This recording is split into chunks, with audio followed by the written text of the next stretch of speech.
My name is Philippa Sean. I am a Ghanaian. I am on a journey to find out what it means to be a Ghanaian migrant living in Wales and how it shapes one's identity. I will speak to 3 generations of migrants about what being Ghanaian means to them. I am proud to be a Ghanaian. Our culture is something you can never take out of us. Being a Ghanaian is very special.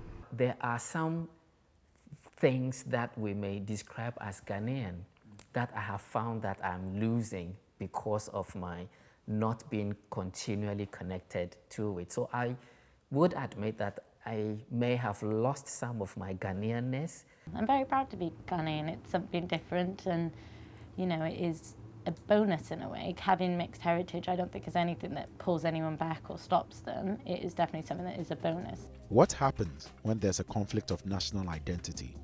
Do the migrants see themselves as Ghanaian or Welsh? Should it even be a matter of choice? It's a sense of belonging. Yeah. I know Ghanaians who don't want to be a Ghanaian. Yeah. You don't want to be. Yeah. You don't want to be. That's why I've used the word sense of belonging. My brother, I tell you honestly, I've been here for almost 27 years. So I spent most of my life, but still, I'm proud to be an African. Yeah.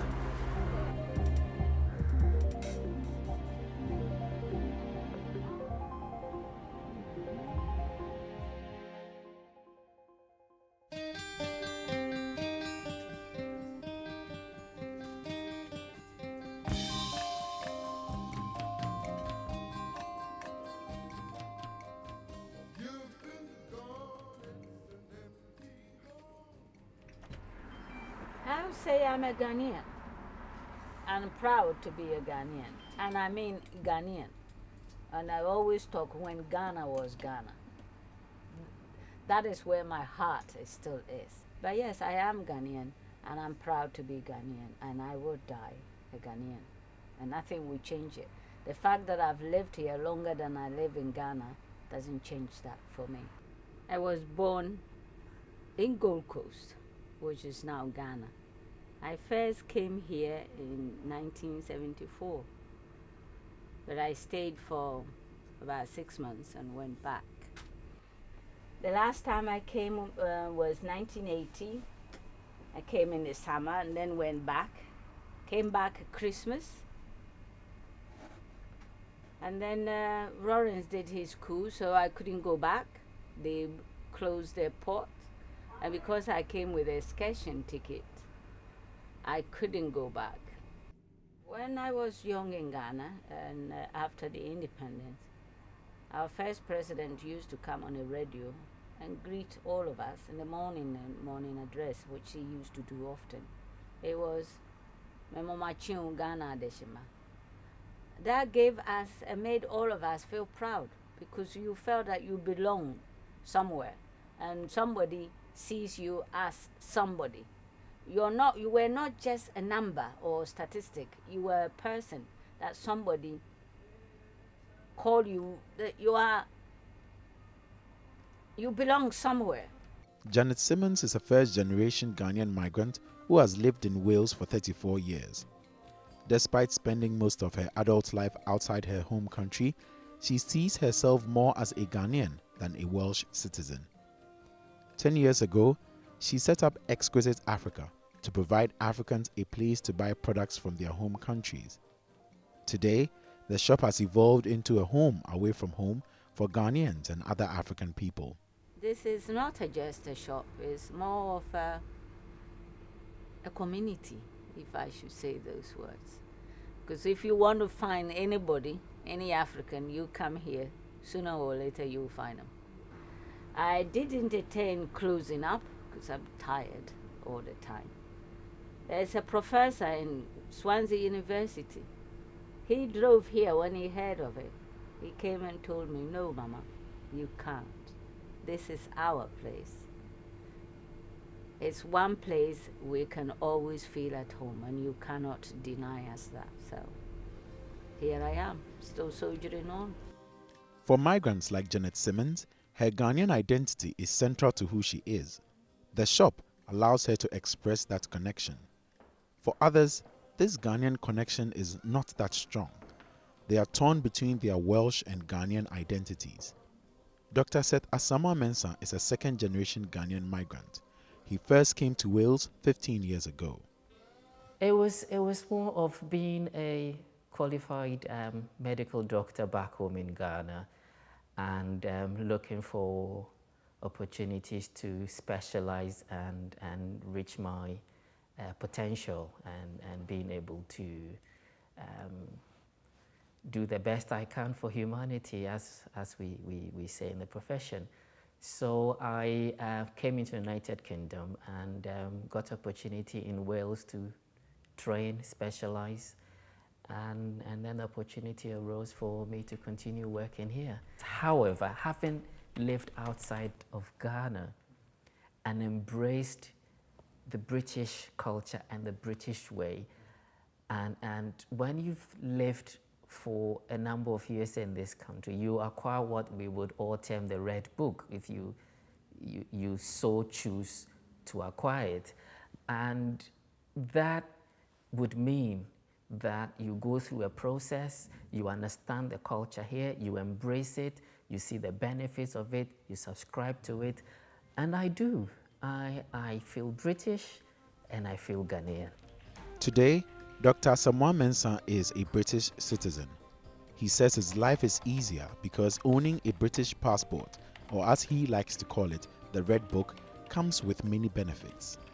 If you travel on your British passport or as a British citizen and you find yourself in any difficulty, you know that the Foreign Office is there for you and will do whatever it can to help. That fills you with a lot of confidence and being proud to call yourself British, because it's as if, yes, the British government's got my back. This is where I belong. They're there for me. From having a Ghanaian passport?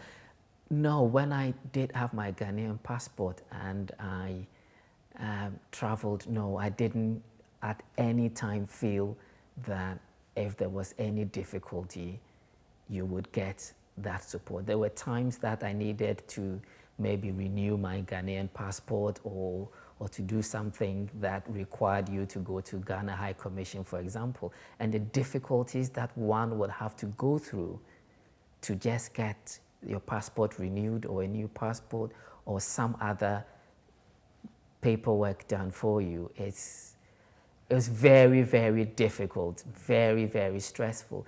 So that having that Red Book makes it easier. According to researchers, Dr. Asamoah Mensah's story is common among African migrants. Dr. Leslie Fezenmeyer is a researcher from Oxford University. She studies migration trends among Africans. We can hold different aspects, of our identity, it kind of simultaneously. And I think it is very much that people would say that they might feel very Ghanaian in some instances and quite British in others. And ironically, I know migrants who say, when I go home, I feel more British. And when and partly it has to do with because people see them as different, or they can, but it's also that because they've forgotten things just from being away, so they don't feel quite as at home, or maybe they've gotten used to walking really fast. I mean, they're silly things, but they're just out of sync with other people. So I think that it's, in those ways, you become habituated, a kind of silly phrase, but it becomes the new normal, whether you want to or whether you want it to or not. And so in very simple and subtle ways, I think you can begin to feel disconnected and not recall things. In those ways, you can kind of lose a connection without even noticing. And so to maintain the connection can require quite a lot of intentionality, which, can become, it can certainly be something that's important and empowering for people, but also, it can require quite a bit of effort. Maintaining one's identity in a foreign country comes with its own challenges. After living in Cardiff for a year, my challenge was finding other Ghanaians to interact with. One will think that in a city of just over 300,000 people, this should not be too difficult. However, it is. For younger generations of Ghanaian migrants in Wales, the issue of national identity can often get a little more complicated than mine. Take Danielle Symmons, for example. She's the daughter of Janet Symmons. She was born and raised in Wales by a Ghanaian mother, but she has an English father.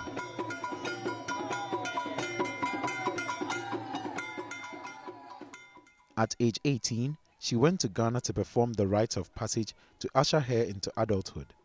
Once an initiate goes through the ceremony, she is regarded as a member of the community. Danielle says she did it because of what her Ghanaian heritage means to her. It was really, really great, and I loved doing it, and I'm glad I did it. And I would advise if I had a child to do it as well, because it's a special occasion, and you do get an acceptance that is very different than if I just went there and just visited and looked around. I'm accepting them, I'm accepting my heritage, and they realise I'm a lot more serious about being a Ghanaian than just, oh, I'm just saying it, really. According to Danielle, the ceremony taught her to better appreciate her cultural and national identity.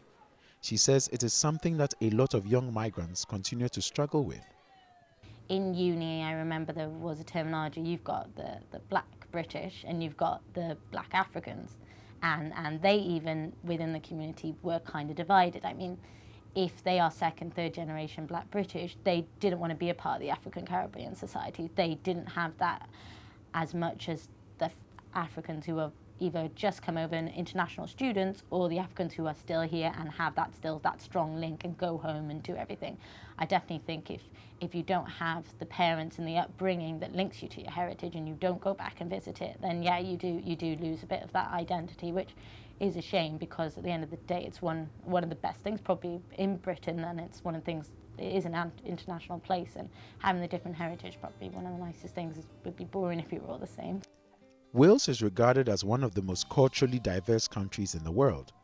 In 2012, a report by the Office for National Statistics indicated that more than 80% of wards across Wales have seen an increase in the number of people who are mixed race. The report also revealed that more than 70% of these wards have seen an increase in the population of Black and Asian people. Despite the diversity, Ghanaian migrants try to find ways of staying in touch. They organize activities such as picnics and barbecues to build and maintain a sense of unity and belonging.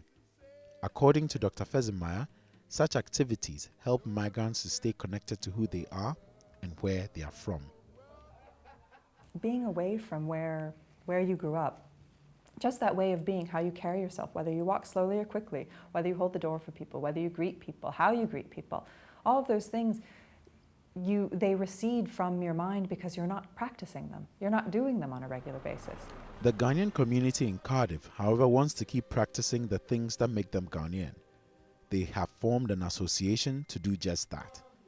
This building on Albany Road will serve as the home for Friends of Ghana Wales. So far, its members are mostly first and second generation migrants. I was granted access to one of their meetings. But there are a lot of Ghanaian people living in Wales.